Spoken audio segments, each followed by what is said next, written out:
sebagai media pembelajaran di SD. Pengertian lingkungan adalah segala sesuatu yang sifatnya eksternal terhadap diri individu karena lingkungan merupakan sumber informasi yang diperoleh melalui panca indera yang kemudian diterima oleh otak. Lingkungan menyediakan berbagai hal yang dapat menjadi bahan pembelajaran. Jumlah sumber belajar yang tersedia di lingkungan ini tidaklah terbatas. Hal ini sangat bergantung pada sejauh mana yang bersangkutan bisa memanfaatkannya secara efektif. Nah, yang kedua adalah pengertian media pembelajaran. Media juga sering diartikan sebagai sarana komunikasi untuk mengantarkan pesan. Dalam pembelajaran, media digunakan untuk membantu pemahaman siswa dalam mencapai tujuan pembelajaran. Jakni menyatakan bahwa media pembelajaran adalah berbagai jenis komponen dalam lingkungan siswa yang dapat merangsangnya untuk belajar. Media pembelajaran adalah segala bentuk dan saluran yang digunakan oleh orang untuk menyampaikan pesan atau informasi. Nah, secara umum media ini adalah pembelajaran yang dapat dibagi dua, yaitu media yang dirancang secara khusus atau by design untuk pembelajaran, dan media yang tidak dirancang untuk belajar tetapi dapat dimanfaatkan untuk proses pembelajaran, yaitu utilization.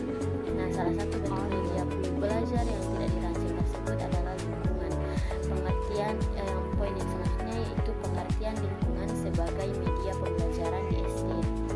Lingkungan sebagai media pembelajaran adalah sebuah pemahaman pengajaran terhadap gejala atau tingkah laku tertentu dari objek atau pengamatan ilmiah terhadap sesuatu yang ada di sekitaran sebagai bahan pengajaran siswa sebelum dan sesudah menerima materi dari sekolah dengan membawa pengalaman dan penemuan dengan apa yang mereka temui di lingkungan mereka. Nah, poin yang keempat yaitu jenis lingkungan sebagai media pembelajaran di SD, yaitu menurut Sujana, lingkungan sebagai media pembelajaran dapat dibedakan antara lain: yang pertama, lingkungan alam, yang kedua adalah lingkungan sosial, dan yang ketiga yaitu lingkungan buatan. Semua lingkungan yang ada di sekitar bisa digunakan sebagai media pembelajaran.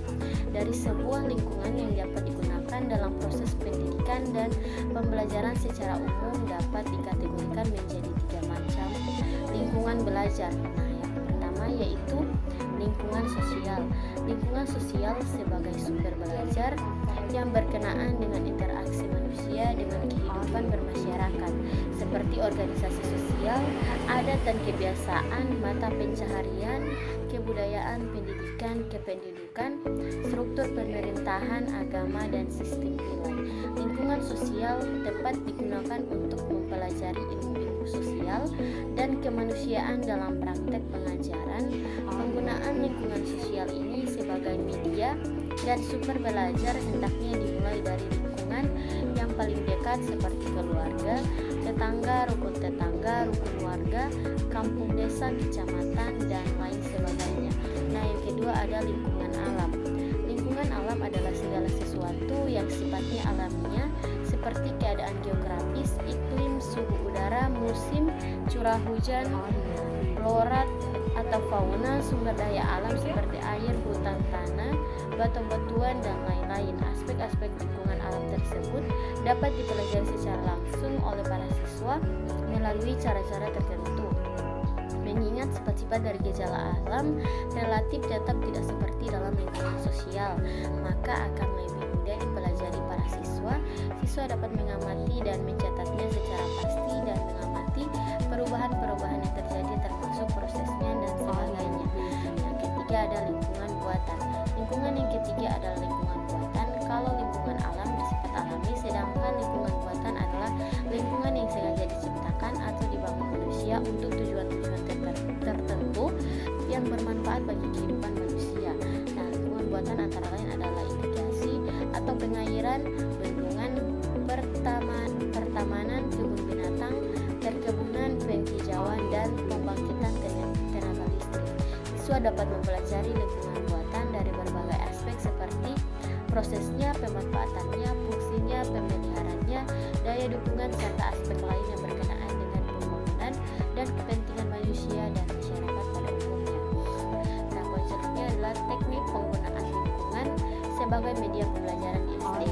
Terdapat bermacam-macam cara untuk menggunakan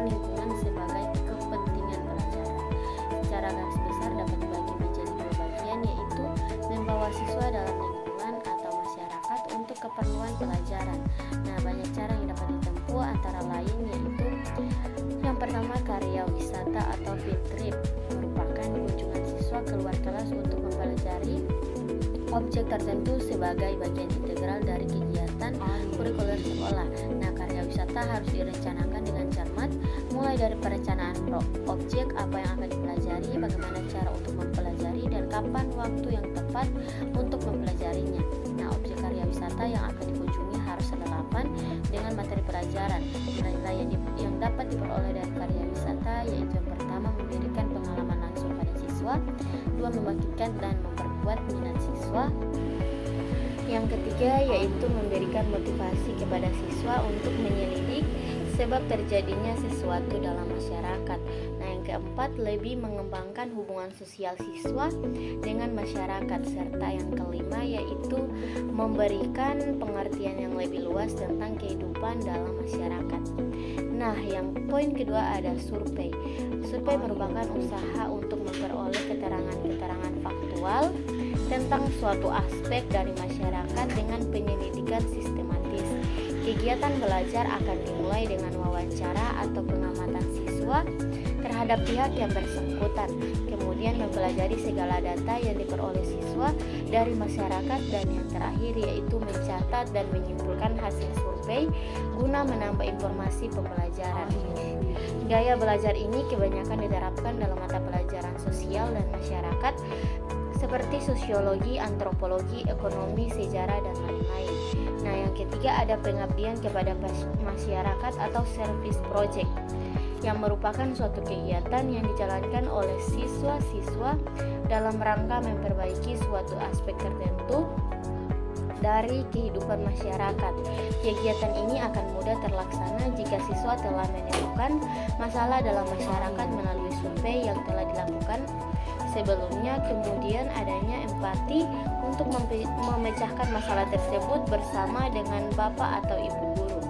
Adapun proyek yang harus dipilih harus memiliki kriteria sebagai berikut. Yang pertama, penting dan berguna bagi masyarakat. Yang kedua, adanya kemampuan siswa dalam melaksanakannya. Dan yang ketiga yaitu bermanfaat bagi perkembangan siswa.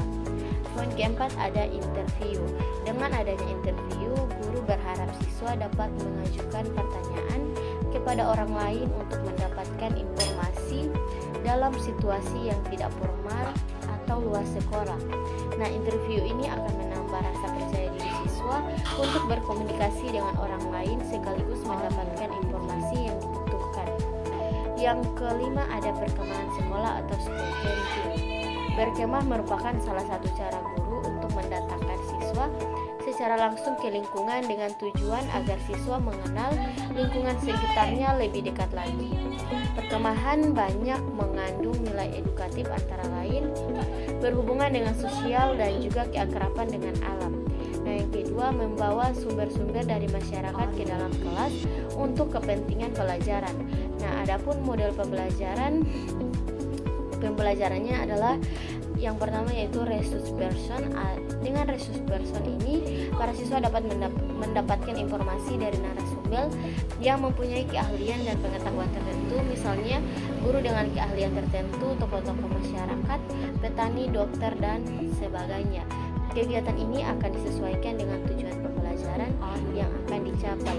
Nah, yang kedua yaitu membawa benda-benda, contoh koleksi dan sebagainya ke dalam kelas setelah melakukan karya wisata atau survei.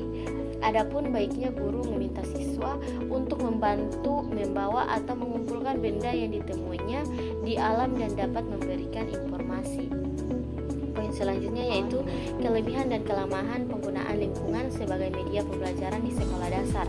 Membawa kelas atau para siswa keluar kelas dalam rangka kegiatan belajar tidak terbatas waktu. Banyak keuntungan yang dapat diperoleh dari penggunaan lingkungan sebagai media pembelajaran, yakni antara lain kegiatan belajar lebih menarik dan tidak membosankan dibandingkan dengan duduk di kelas selama berjam-jam, sehingga motivasi belajar siswa akan lebih tinggi. Yang kedua, hakikat belajar akan lebih bermakna sebab siswa dihadapkan langsung dengan situasi dan keadaan yang sebenarnya atau bersifat alami. Nah, yang ketiga yaitu bahan-bahan yang dapat dipelajari lebih kaya serta lebih faktual sehingga kebenarannya lebih akurat. Nah, yang keempat yaitu kegiatan belajar lebih komprehensif dan lebih aktif sebab dapat dilakukan dengan berbagai cara seperti mengamati, bertanya atau wawancara, membuktikan atau mendemonstrasikan, dan menguji fakta. Selain memiliki beberapa kelebihan seperti yang disebut di atas, lingkungan sebagai media pembelajaran juga memiliki beberapa kelemahan. Nah, yang pertama, tidak seperti pelajaran dalam kelas. Pelajaran di luar kelas harus disiapkan secara matang karena jika kurang persiapan sebelumnya akan menyebabkan ada kesamaan main ketika pembelajaran berlangsung. Nah, yang kedua, adanya anggapan belajar dengan lingkungan memerlukan waktu yang relatif lama, padahal pelajaran cukup dilakukan selama beberapa menit saja kemudian dilanjutkan di kelas. Nah, yang ketiga, banyak guru yang masih berpandangan sempit bahwa belajar hanya dilakukan di dalam kelas.